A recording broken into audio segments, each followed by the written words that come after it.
পূজার দিনগুলো কত তাড়াতাড়ি চলে গেল। নবমী পূজার দিন ভোরবেলা ঘুম থেকে উঠছি।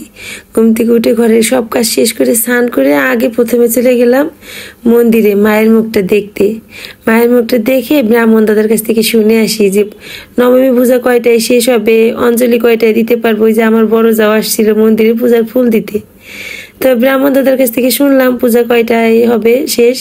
শুনে গেলাম বড়দার সাথে বড়দার বাসায়। বাসায় গিয়ে কতগুলো ফুল নিয়ে আসলাম, পূজা দিব। পূজার কয়টা দিন কত ভালো লাগে। ঘুম থেকে উঠেই তাড়াতাড়ি কাজ শেষ করি, মন্দিরে যাব, পূজার অঞ্জলি দিব, আবার বিকালবেলা ঘুরতে যাব, কত কি আয়োজন। ফুলগুলো নিয়ে বাসায় এসে পূজা দিলাম। ওইদিকে তো মন্দিরে পূজা হচ্ছিল, সারাক্ষণ ঢাকের বাজনা কানে আসে, কি ভালো লাগে। তারপরে ঘরের পূজা দেওয়া শেষ করে আবার আসলাম মন্দিরে। মন্দির তো আমার বাসার সাথেই, মায়ের তখনও পূজা শেষ হয় নাই।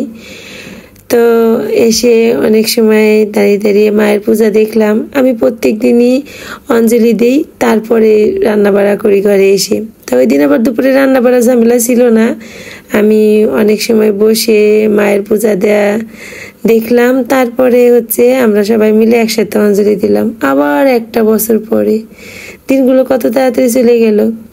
পূজা আসার আগেই আনন্দ, কিন্তু পূজার এই 5টা দিন কোথা দিয়ে যে চলে যায় টেরই পাই না।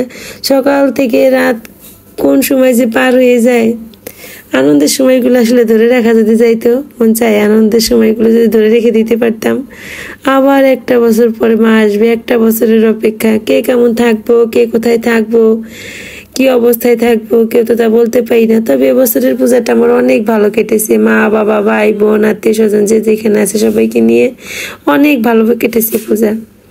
তুমি ভালো থেকো মা, তুমি আবার এসো, আমরা সবাই তোমার জন্য একটা বছর অপেক্ষা করে থাকবো।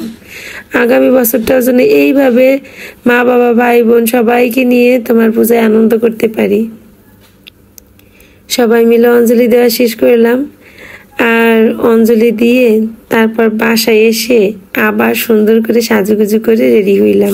পূজার কয়টা দিন কত অন্যরকম, তাই না? এই যে নতুন নতুন শাড়ি পরা, ঘুরতে যাওয়া, সবাই একসাথে কত আনন্দ করা।